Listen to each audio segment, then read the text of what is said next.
har lært at programmere, jeg har lært at bygge bedre Lego, jeg har lært noget om svin, og jeg har lært bedre samarbejde og tage mig sammen til at lave noget.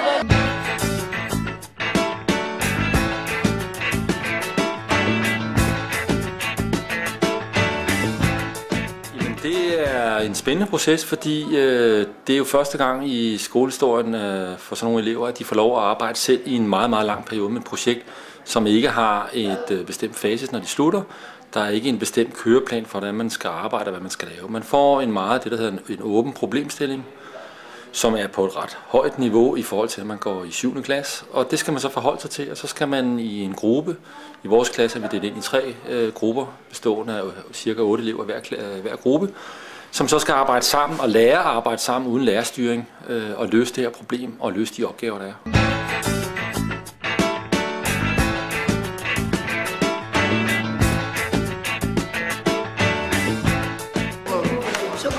Og så der i gang med at programmere robotten, så den kan køre, så skal den slå til hold, og så skal den dreje sådan til venstre og slå til hold, og dreje til højre og slå til hold.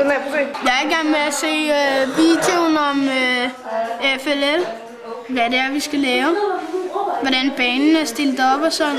Hvis der er nogen af os, der bygger robotten, så siger vi, hvad tingene er, så ser vi lige, hvad det er, og så går vi så over og finder tingene og giver dem tilbage, så begynder man så at bygge videre. Så. Vores problem er, at man giver sådan nogle svin penicillin, når de er syge, og så får vi det ind i kroppen, og så hjælper det ikke, når vi rigtig bliver syge. Opgaverne er delt op i 2 hoveddele. Der er robotdelen, som består i, at man skal kunne konstruere en Lego-robot, og man skal kunne lære sig at programmere den, så den skal løse nogle bestemte opgaver på en bane. Så nogle af opgaverne, det går ud på, at robotten, den kører her, ikke? Så gør den sådan her. Så kører den skal følge en sort streg. Og der skal de konkurrere mod hinanden af de andre hold, og de skal løse så mange opgaver som muligt på 2,5 minut. Indtil videre, så kan vi 2 bolde, og så kan vi få mejsene, og så kan vi få bilen ind. Den anden del, det er en temafremlæggelse, hvor de får et problem. I år hedder det Food Factor, som handler om, hvad man kan gøre for, at de levnedsmidler, som vi nu engang lever af, hvordan man kan forbedre det fra, så at sige, fra jord til bord. Så er det meningen, de skal finde et problem, og så skal de komme med en løsning på det problem. Til vores løsninger og finde ud af, hvordan vi kan få grisene til at ikke blive så stresset, så kødet ikke smager godt. Og det er egentlig også tanken, man vil have dem ud og tale med en ekspert, hvor de skal fremlægge det her problem. Ja, vi prøver at finde en landmand, som vi kan spørge til råds. Der skal de så lave en præsentation, hvor de skal præsentere deres emne, deres problem og deres løsning, og hvad de ellers er kommet frem til på 15 minutter. Og herunder skal de også fortælle noget om deres robot, hvad det er for nogle ting, de har lavet for at løse de der robotopgaver.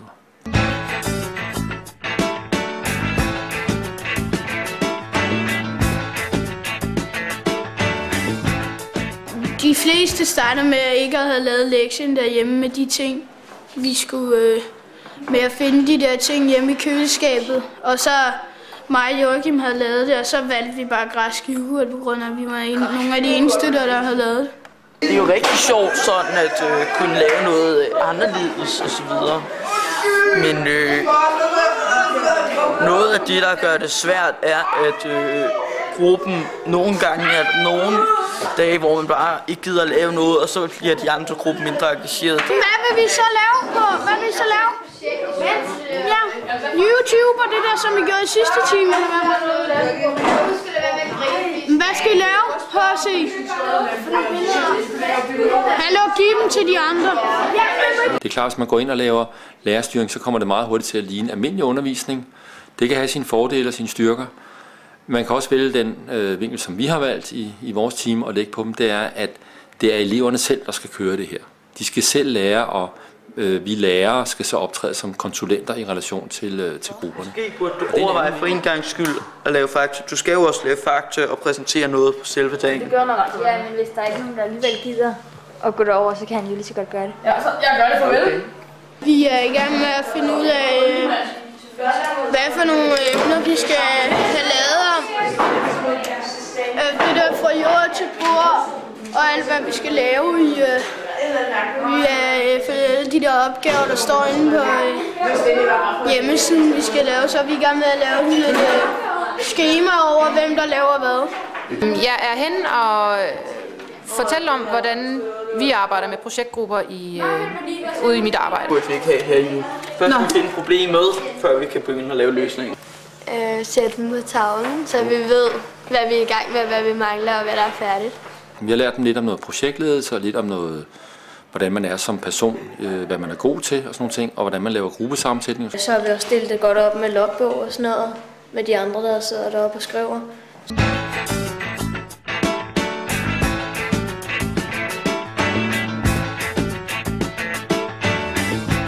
Der skal vi have en konkurrence mellem de 2 7. klasser og se, hvilke robotter, der kan løse flest opgaver. Den, der kommer, står den først. Sikker? Nej.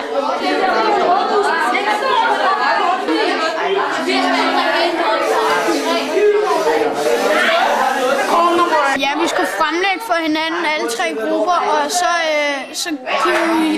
kunne alle grupperne kommentere hinanden, og så kunne vi hjælpe hinanden med, hvad vi manglede. En smågris og et gris er vigtige hos moren, men han er stadig for lille til at blive kaldt slagtesvin. Først at de har delt det op, men også hvor de stod, fortalte os navne og også fortalte, hvad deres robot hed. Det var også meget klogt sagt. Robotten, selvstyre og alt de kreative, man skal finde på.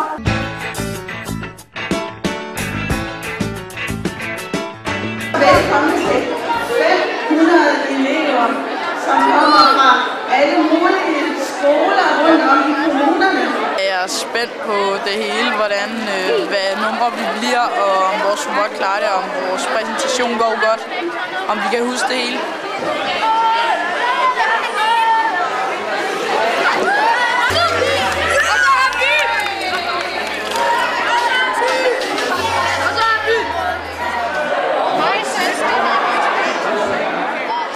Viruserne, hvor jeg kom til at sætte den 1 millimeter forkert, og så væltede den ikke ned, men det skal den nok næste gang, og så går det rigtig godt, helt perfekt.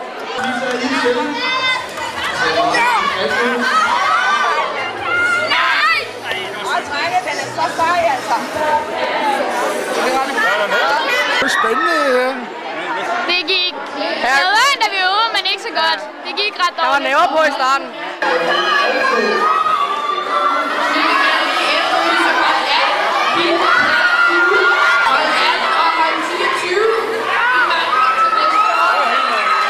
Det gik godt.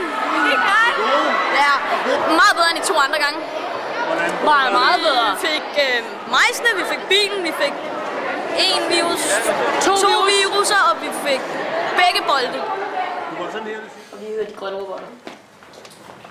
Der er 13 millioner grise i Danmark. Det er tæt på 3 gange, som der er mennesker. Ja, på et program, der tager vi alt det her. Kan vi ikke prøve at se det? Altså bare hvis du skal høre noget, prøve at se det. Det behøver ikke at lykkes nødvendigvis, bare for at se ideen. Der er 2 mand til at håndtere den der. Ja. Så den kører på et program og kører ud, så kommer den tilbage. Så ved I har noget tid, inden I skal... Ja, vi har var det 10 sekunder. Vi sagde, hvad vi skulle. Vi kiggede ikke så meget på tavlen, det kun lige, hvis vi lige skulle. Der er nogen, der tabte deres noter, så det gik. Ja, de sagde, du var flot med robotten, og det var flot med den der dans og sang. Og Stille spørgsmål til robotten. Kyllinger er food fundamentals.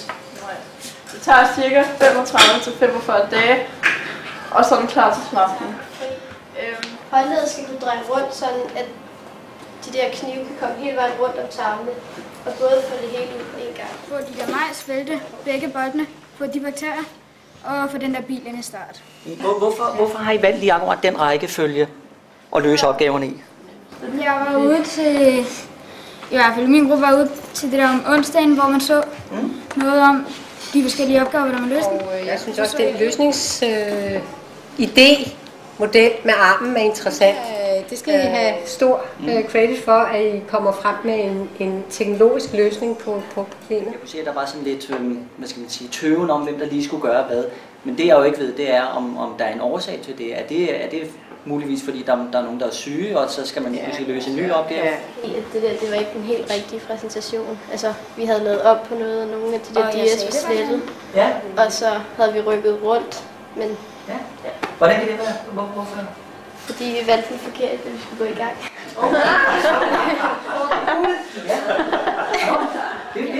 Det siger jo meget, ikke? Fordi I kunne jo også have valgt bare at give op i bund og grund. Det gør I jo ikke, men. Nej. Så det er jo fint. Det er jo en god information for os at få. Rigtig godt. Bedre end forventet, faktisk. Vi valgte jo den forkerte til at starte med, men så det var sværere at fordele det, kan man sige.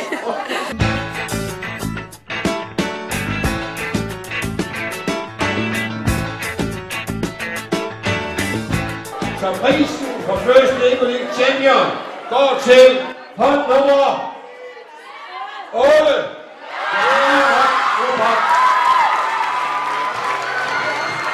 Det kan godt være, at der er nogen, der ikke laver noget i et stykke tid, men så må man få dem tilbage.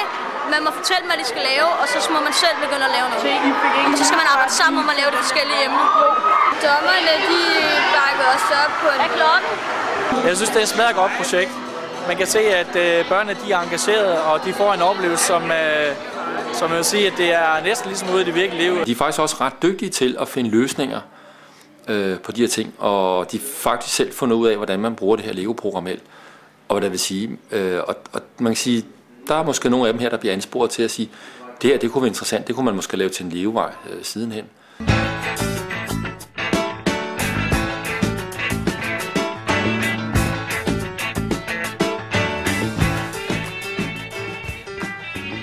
I Ballerup laver vi en lang kursusrække for lærerne for at klemme på til det her projekt. Det er jo ikke noget nemt projekt, når man er lærer, og heller ikke, når man er elev. Så vi har faktisk en kursusrække, der består af 5 kurser. Det sidste er godt nok evalueringen, men det er jo rigtig vigtigt for det kommende år. Vi starter med inspiration til det tema, der er i det pågældende år. Og så har vi en kursusgang, hvor faktisk ingeniørstuderende underviser lærerne i robotprogrammering og konstruktion. Så har vi også en gang, hvor vi er ude og kigge på, hvor vi håber på, eller hvor vi satser på at komme ud og kigge på nogle spændende ting, der hænger sammen med årets tema.